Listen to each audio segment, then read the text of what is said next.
Right, hello and welcome back to the Boxing Index Bets podcast. I'm joined here today by George from British Boxers TV. If you joined us for the last season, you'll know that I didn't win a single bet on the last one, so we're trying to change that today, or at least hopefully you'll win one. Yeah, hopefully. My old co-host actually won a couple of bets, so maybe we'll follow his footsteps instead of mine.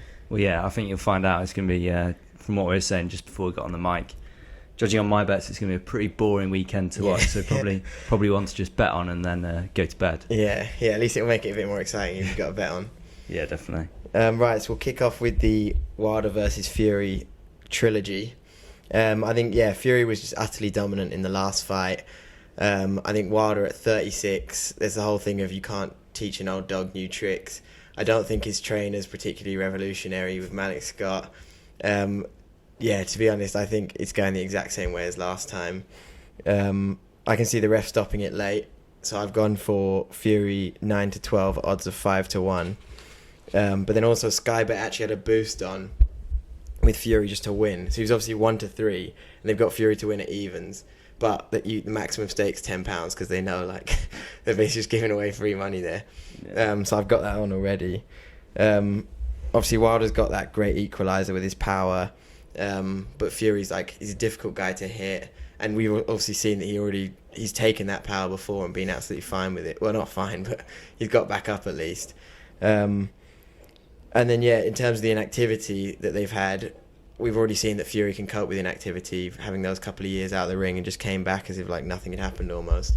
Whereas we don't know what Wilder's going to be with inactivity. So I think everything's just going against him in this fight, and I can see the exact same result as last time.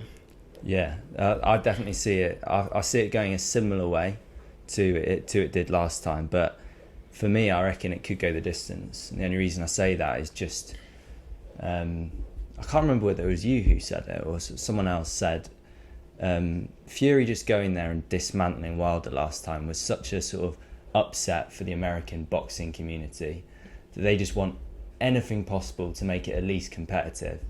I think, although I could see Wilder getting beat up over 12 rounds, I think it might go the distance. I think that makes any sort of follow-up fights that they're selling for Wilder easier to sell. Yeah, that's Maybe true. It's just the cynic in me, but yeah. So if it was Fury by decision, I think Sky Bet have got that 5-2, which I think is actually pretty attractive odds. But I could see a stoppage as well. But it might be a case of them just trying to save them, but.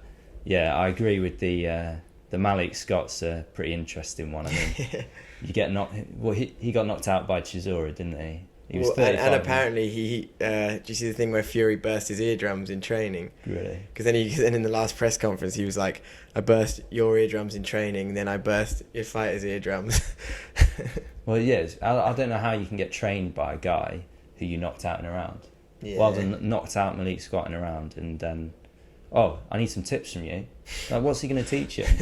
How to go to sleep? Yeah. Especially when you're 36 years old. What is he going to have learnt new in the last year? And even if he has learnt something new, something that he's actually going to be able to implement in the ring, because that's a completely different story. You see guys switch trainers, and it takes 2 or 3 fights. We're going to talk about Fowler later, but the first fight after when he moved to Shane McGuigan, he didn't really look much different from his old self, and now we're starting to see the changes, but. One fight, and obviously Wilder only really has one fight to try and do that, and I just can't see that making much of a difference. I think 9 times out of 10 Fury's going to win the fight, but 1 time out of 10 Wilder will knock him out. But I think the odds are 3-1 on Wilder to knock him out, and the odds confuse me, to be honest. I think betting on Wilder is just even Bet Victor were doing a promo for new sign-ups where if you bet on Wilder to win, it's 10-1. And I was thinking it's not even good odds. Yeah, it's probably 15% better than what it should exactly, be. Exactly, yeah. All right, so now we're going to look at the undercard. So first fight on the undercard, Kaunaki Helenius 2. I found this one probably the most difficult to pick out of the lot. Obviously, Helenius won last time. It tends to be repeat in rematches. But he's 37 and now out of the ring for a year. I think it will probably most likely be a KO because obviously last time there was neither of them had any defense. I think their hands dropped by round 2 and they were just basically using each other's heads as ping pong balls. And then so I don't. It's a good matchup, but I don't think either of them are like the best fighters in the world. But it could make for another exciting fight like last time. So I'm going for. I think Hellenius has been undervalued by the bookies at 2-1 because Kaunaki was 4-11. I just think having been beaten last time, he didn't look very good. He looked out of shape. He had a lot of hype coming up. I've never really rated him, and I think to be 4-11 against Hellenius, who beat him last time, I think the bookies have just got that one wrong. So. Yeah, I've gone for the value there at 2-1, but yeah, I think this really could go either way. I think it's just who lands first almost. Yeah, I think Kaunaki's not a fighter that you'd feel sort of build a brand around. He's a guy who's sort of amassed a pretty good record and kind of forced the issue a little bit. But yeah, I do think that it could go all 12 rounds, or it's a 12-round fight, isn't it? Yeah. Is it the WBA Global Heavy? It doesn't matter. Yeah, some tin pot title. Something on the line.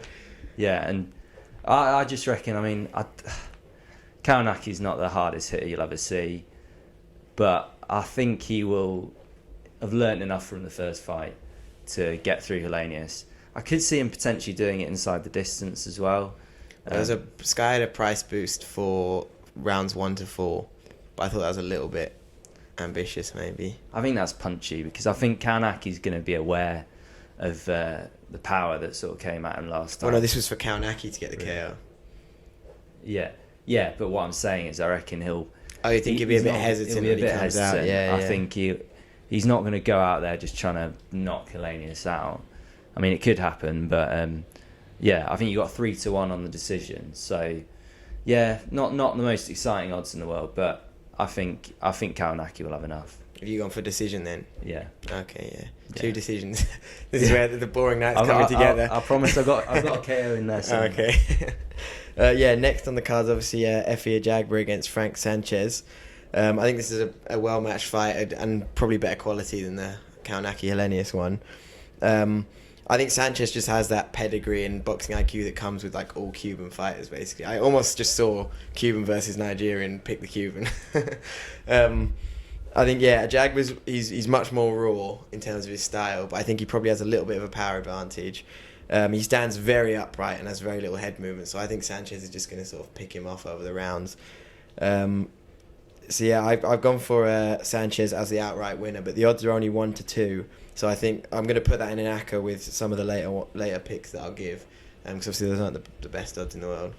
Yeah, I've kind of gone a similar way. Just I think that technical sort of schooling will show through, and I do think, to be honest, he's got the. I think it's going to be an exciting fight, but I don't think it's going that far. To be honest, I think it could quite easily go either way, but I think it will end in about 6 rounds, and I've got Sanchez 13-8 TKO. Okay, so yeah. That's my excitement. All right, yes, that's that card. That's all the ones we've put on that card. And now, they're moving on to this side of the pond, Smith versus Fowler up in Liverpool on Saturday night. I thought it was a slightly strange fight for Smith, to be honest, when it was announced. Obviously, everybody thought it was going to be the Fowler Cheeseman one next. Because I thought at the stage of his career that he's at, I thought he'd be looking for world rankings and trying to fight someone a bit higher up the rankings. Fowler's not ranked in the top 10 with any of the governing bodies. So it's almost a bit of a lose-lose for Smith. If he wins, nothing really happens. And if he loses, that's pretty much it for him. Then he's below domestic, like the highest domestic level. So, I'm backing the experience on this one. He's been in with Canelo, Liam Williams, Jaime Munguia. And I think he should have won his last fight against Kurbanov. I think he got unlucky with the decision there. So I'm backing him by decision as well at 5-2, which I thought was pretty good odds for Smith by decision.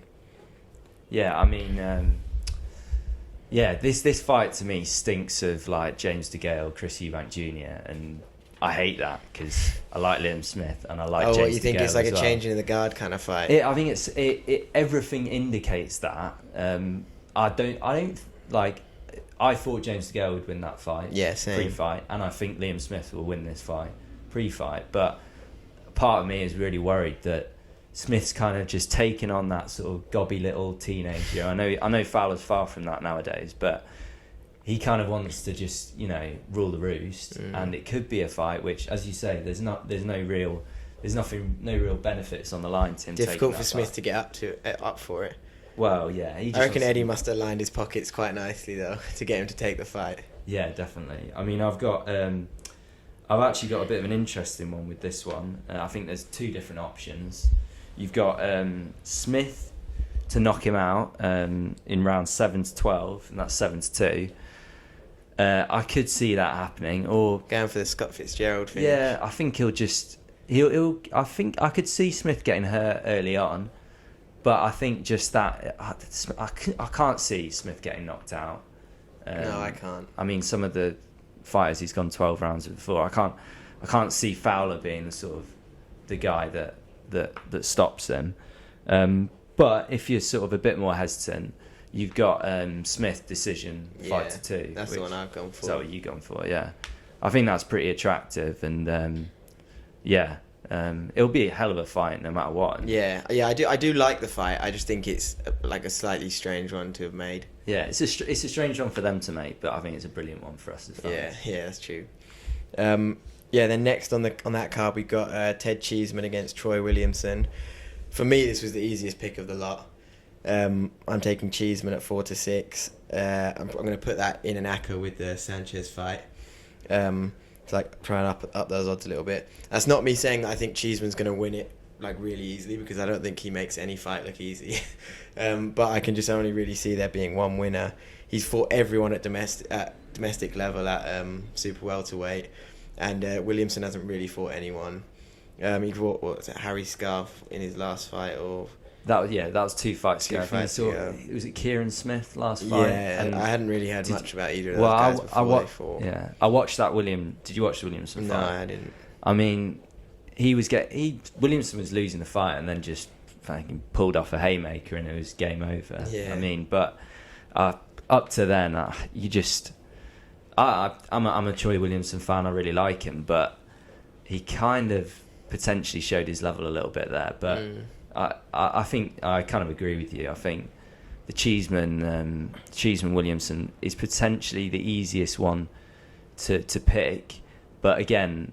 So I think the way Williamson wins that fight is he knocks him out, but Cheeseman doesn't really get knocked out. No, and even when you think he's gonna be knocked out, he still doesn't get knocked out. Exactly. Even if he shouldn't. Even if his legs are completely gone, he's on the floor. Yeah, exactly. I mean, we saw that with Garcia. That's what I mean. He's just been through too many guys to, I think, struggle too much with Troy Williamson. Yeah, I was surprised at how tight the odds were. Williamson's 10 to 11, and Cheeseman's 4 to 6. Like, the bookies haven't really separated that. They've got that as like the most 50-50 card fight on the night, which I don't see it as that. Well, I think it's just because of Williamson's knockout record, isn't it? I mean, he's got something like 11-14, or I'm not sure, but he's got a good knockout record, especially for a super welterweight. Yeah, he's heavy-handed, but yeah, I agree. I don't think they really factored in the fact that Cheeseman could get his head caved in and he'd still be fighting. So, I've actually got Cheeseman's decision 13 to 8. Okay, gone for the decision. Yeah. I thought there was like a chance he could knock him out, so I thought, especially if I'm putting in an accumulator, might as well just play it safe. Yes. Then final fight we've gone for is JJ Metcalfe against Kieran Conway. Another good fight. But I think this is another one where the bookies have like kind of forced my hand a little bit, because I think this is a proper 50-50, and they've got Kieran Conway at 1 to 3. Which I didn't really understand, and he's quite a heavy favourite. So then I'm going for Metcalfe at 9 to 4, because I think those odds are just too good to turn down in that kind of fight. I'm not necessarily saying like I definitely think he's going to win, but in terms of how the bookies have got it, I think you have to take Metcalfe, because there's just no value in that Kieran Conway bet. Yeah, I think I do agree with you. I think it's 50-50 fight, and you probably just got to go on the side of who's got better odds, but. I think Kieran Conway was a sort of a fighter that DAZN had a lot of faith with. They took him to Mexico. He fought on the Canelo undercard. I don't think they expected him to lose. I think maybe they did, because they put the Sissoko guy, was the guy he lost to. They put him on a lot of big cards and a lot of Canelo cards and stuff. They seem to be building him up quite a lot. I think that was almost like a way for like either man to sort of like announce themselves on the scene a little bit. Because DAZN do like doing that, which I like, but obviously a lot of other promoters won't do it. Well, they'll put their young guys at risk quite early. Like we saw it with Fowler Fitzgerald, those kind of fights. And then, yeah, so I think that was that kind of fight. And to be honest, because I thought Sissoko was going to win that beforehand, because he just looked like a little bit more dynamic than Kieran Conway. I like Kieran Conway, but he is a little bit like textbook. Yeah, and I think he doesn't really utilise what I'd see as like his big strengths as well as he maybe could. Yeah, 'cause he's quite big massive for a super welterweight. Yeah, he's absolutely massive, but he loves to scrap. Mm. So he'll probably jab for a bit early on and then just want to just take someone's head off. Yeah. Well, the Cheeseman fight was a great example of that. Yeah, exactly. But we saw with the Cheeseman Metcalfe fight that he loves to scrap as well. Yeah. So I think it's going to be real exciting for the neutral. But yeah, I think you just go with the way that the odds tell you on that one. I'm probably also Metcalfe. Yeah, I think the bookies just don't give you a choice really there. I agree, but I probably wouldn't be putting that in an ACCA with anything else. I'm keeping that as a separate bet because I feel like that's the one that could muck it up. Exactly, but you just got to take on the value really. Yeah, and then there was also obviously a Frank Warren card. So sorry, Frank, for not including you in the podcast. But to be honest, it's just a way too one-sided and like poorly matched card. There's not really any betting value there. The only one I did see was I might include Brad Foster to beat Jason Cunningham at 4-7 in my ACCA because I think that's like I wouldn't expect him to lose that fight. And 4-7 is not bad odds, especially if you're putting that with the Sanchez at 1-2 and then Cheeseman at 4-6. That treble there could be a decent one. Yeah, no, I agree with you there. I mean, Cunningham's been with some decent fighters. I really rate Brad Foster though. I like him. Yeah. Well, he's an ex-kickboxing guy, isn't he? Yeah. He's I think Foster 4-7. That's fair value. I think any of the other ones, Eku, Cheeseman or whatever, I think it'll be an exciting fight to watch, as all these BT ones seem to be. But I think you can't really say that Frank is really giving us the best matchups. So really, the rest of the card, there's actually no value in it at all. Yeah.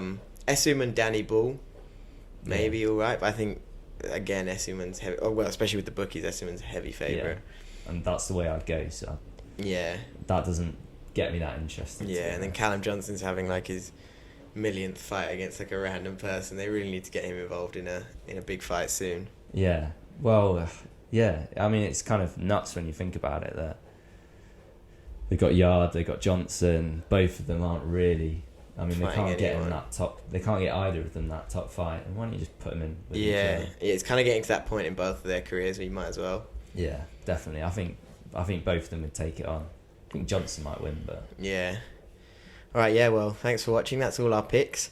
Go check out. I'll put your link, your latest article for British Box TV in the description. Then if you have like a Twitter handle or anything you want people to follow. Yeah, the Mallet GJ. Okay. So if you want to see me getting mugged off by Fraser Clark, which is what happened this morning, then follow me on Twitter. Okay. Yeah. Well. Yeah. Thanks for tuning in. Tweet us if you take any of our picks and win. And yeah, we'll see you back again next week. Cheers. Cheers, guys.